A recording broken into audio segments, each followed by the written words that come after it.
नमस्कार, जय जोहार। छत्तीसगढ़ न्यूज में आपका बहुत बहुत स्वागत है। चलिए देखते हैं आज की 15 फटाफट बड़ी खबरों को।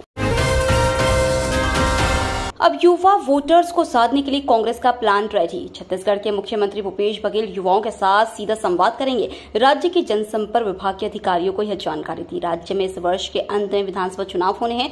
मुख्यमंत्री के इस फैसले को युवा मतदाताओं को लुभाने की कवायद के रूप में देखा जा रहा है। अधिकारियों ने बताया कि सभी वर्ग के आम नागरिकों से विधानसभा वार भेंट मुलाकात पूरी करने के बाद बघेल अब राज्य के युवाओं के साथ संभागवार सीधा संवाद करेंगे।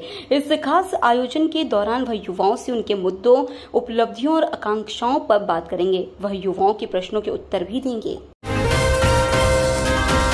छत्तीसगढ़ चुनाव से पहले केंद्र ने महरा और महारा को एससी में किया शामिल।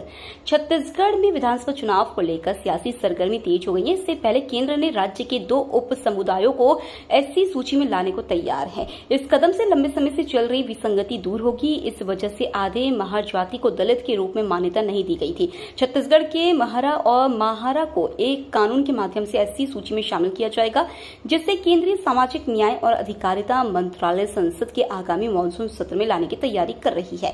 जानकारी के अनुसार भारत के रजिस्ट्रार जनरल और राष्ट्रीय अनुसूचित जाति आयोग ने भूपेश बघेल सरकार की सिफारिश पर अपनी सहमति दे दी है। बीजेपी बोली 600 करोड़ के पीडीएस घोटाले में वसूली और दोषी अफसरों पर कार्रवाई को सार्वजनिक करे सरकार।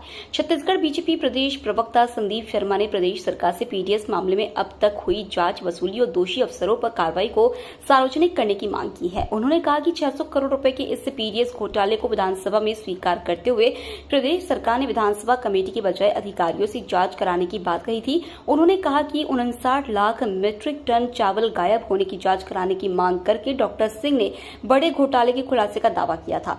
विधानसभा में खाद्य मंत्री अमरजीत भगत ने स्वीकार किया था कि 4,952 राशन दुकानों में 41,000 टन चावल की कमी पाई गई है। छत्तीसगढ़ में कांग्रेस सरकार की मिलीभगत से 2,161 करोड़ रुपए का शराब घोटाला। छत्तीसगढ़ में 2018 विधानसभा चुनाव के दौरान कांग्रेस ने राज्य में शराबबंदी करने का वादा किया था और अपने घोषणा पत्र में इस मुद्दे को शामिल किया था, लेकिन सरकार बनने के 4.5 साल बाद भी शराबबंदी नहीं हुई। लोगों को झुंझुना थमाते हुए कांग्रेस सरकार ने एक कमेटी बनाई जो लगातार जिन राज्यों में शराबबंदी हुई है वहां जाकर उनकी नीति समझने में और पर्यटन में लगी रही। अब तक 2023 में विधानसभा चुनाव नजदीक आ रहा है, तब कांग्रेस सरकार को लग रहा है कि शराबबंदी का बड़ा फैसला आसान नहीं है। दरअसल उसकी नीयत में ही खोट थी। अब विधानसभा चुनाव से पहले छत्तीसगढ़ शराब घोटाला ने कांग्रेस की पोल खोलकर रख दी है। लव जिहाद और कन्वर्जन के खिलाफ लोगों में आक्रोश। आज गरियाबंद जिला बंद। छत्तीसगढ़ में लव जिहाद और कन्वर्जन के कथित मामले के खिलाफ सर्व समाज के आह्वान पर आज मंगलवार को गरियाबंद जिला बंद है। बंद को बजरंग दल और विश्व हिंदू परिषद ने भी समर्थन दिया है। उल्लेखनीय है कि 5 जुलाई को ग्राम रसेला की एक युवती को एक मुस्लिम युवक कथित रूप से बहला फुसलाकर अगवा कर ले गया था। इसके बाद जबरदस्ती कन्वर्जन कराया। परिजनों ने 6 जुलाई को छूरा थाना में अपहरण का मामला दर्ज कराया। छत्तीसगढ़ में सड़क हादसों को कम करने के लिए बनाए शॉर्ट फिल्म सरकार देगी 80,000 रुपए।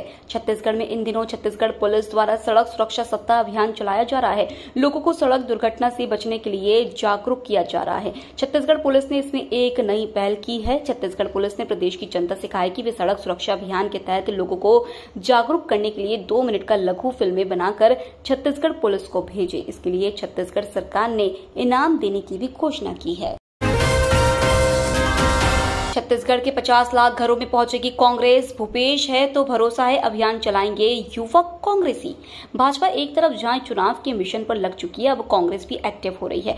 सियासत के ग्राउंड जीरो पर कांग्रेस नेता निकलेंगे और अभियान चलाया जाएगा। अभियान को नाम दिया गया है भूपेश है तो भरोसा है। इस अभियान के तहत यूथ कांग्रेस के कार्यकर्ता 50 लाख से अधिक घरों में डोर टू डोर जाकर सरकार की योजनाओं का प्रचार करेंगे। इसे लेकर रायपुर में युवा कांग्रेस नेताओं ने प्रेस कॉन्फ्रेंस ली। यूथ कांग्रेस के प्रदेश अध्यक्ष आकाश शर्मा ने बताया कि इसी महीने हम सभी 90 विधानसभाओं में ये अभियान चलाएंगे। लोगों के घरों पर जाकर सरकार की योजनाओं के बारे में पंपलेट बांटे जाएंगे। बीजेपी ने सीएम भूपेश बघेल पर कसा तंज। जैसे जैसे विधानसभा चुनाव की घड़ी नजदीक आ रही है, नेताओं की जुबानी जंग तेज होती जा रही है। आरोप प्रत्यारोप का सिलसिला गर्माता जा रहा है। सीएम भूपेश बघेल के भेंट मुलाकात कार्यक्रम के बाद अब युवाओं से सीधे संवाद का कार्यक्रम होना है।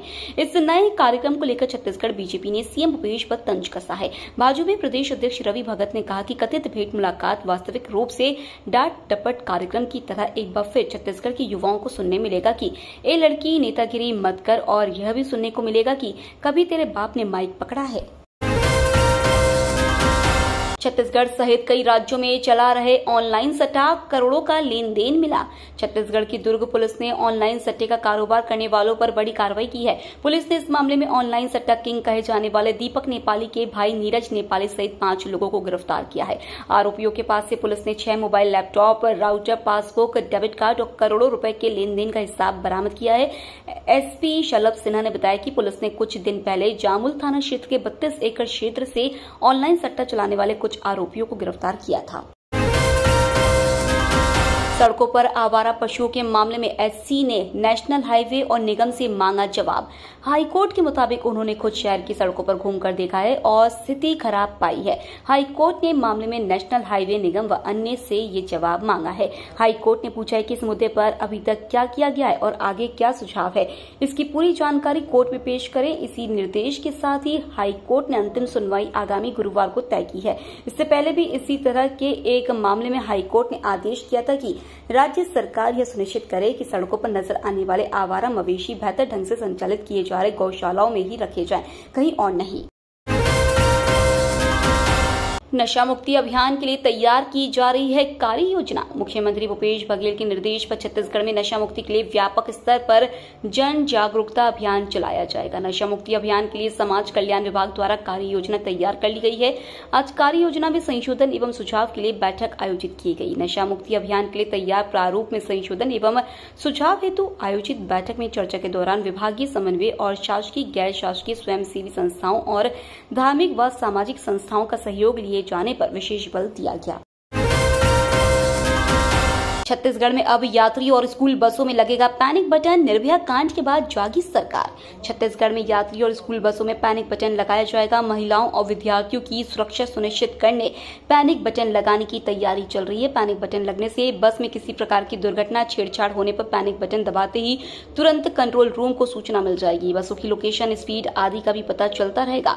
इसके अलावा चालकों की मनमानी पर रोक लगने के साथ हादसे की आशंका कम होगी। जीपीएस सिस्टम का कंट्रोल रूम रायपुर में डायल 112 के कार्यालय में बनाया गया है। प्रदेश के सभी जिले इसी कार्यालय से जुड़े जाएंगे। छत्तीसगढ़ में 4.5 वर्षों में 838 स्टार्टअप इकाइयां हुई पंजीकृत। छत्तीसगढ़ में नई उद्योग नीति में स्टार्टअप को प्रोत्साहन देने के लिए बनाई गई नीतियों के फलस्वरूप पिछले 4.5 वर्षों में 838 स्टार्टअप इकाइयां पंजीकृत हुई हैं। उद्योग विभाग के अधिकारियों के अनुसार उद्योग नीति में पहली बार इनक्यूबेटर्स की स्थापना एवं संचालन के लिए अनुदान का प्रावधान किया गया है। राज्य सरकार द्वारा लागू नीतियों एवं इनके उचित क्रियान्वयन से राज्य की स्टार्टअप इकाइयां देश में अपनी पहचान बनाने में कामयाब हुई हैं। आजादी के 75 साल बाद भी छत्तीसगढ़ के इस गांव में नहीं पहुंची बिजली। कबीरधाम जिला में बेगा बाहुल्य एक गांव है जिसका नाम चिंदी डी है। इस गांव में आजादी के अमृतकाल में पहुंचने के बाद भी बिजली का नामो निशान नहीं है। बिजली के अभाव में अब बेगा समुदाय के लोगों को काफी परेशानी हो रही है। बेगा समुदाय के लोग बदलते समय में अब शिक्षा के प्रति जागरूक हो रहे हैं और उनके बच्चे भी पढ़ाई करने लगे हैं। बिजली की मांग वे कई वर्षों से कर रहे हैं। इसके बावजूद अब तक उनके गाँव में बिजली नहीं पहुंची है। रेलवे ट्रैक पर चट्टान गिरने से एक्सप्रेस और पैसेंजर ट्रेन रद्द। भारी बारिश के चलते लैंडस्लाइड। छत्तीसगढ़ के बस्तर को आंध्र प्रदेश के कोट्टावालसा से जोड़ने वाली केके रेल लाइन पर लैंडस्लाइड होने की वजह से रेल यातायात पूरी तरह से ठप हो गई है। छत्तीसगढ़ में भारी बारिश के चलते बस्तर को आंध्र प्रदेश के कोट्टावालसा से जोड़ने वाली केके रेल लाइन पर लैंडस्लाइड होने की वजह से रेल यातायात पूरी तरह से ठप हो गई है। बताया जा रहा है कि जगदलपुर से तकरीबन 250 किलोमीटर दूर अर्कू रेल सेक्शन के पास बोराहल्लू और कारा कबलसा इलाके में हुए भूस्खलन होने से रेल ट्रैक पर बोल्डर गिर गए हैं। इस वजह से इस लाइन पर रेल यातायात बाधित हो गया है। ये तो थी आज की बड़ी खबरें। डेली खबरों से अपडेट रहने के लिए चैनल सब्सक्राइब करना बिल्कुल ना भूलें। धन्यवाद।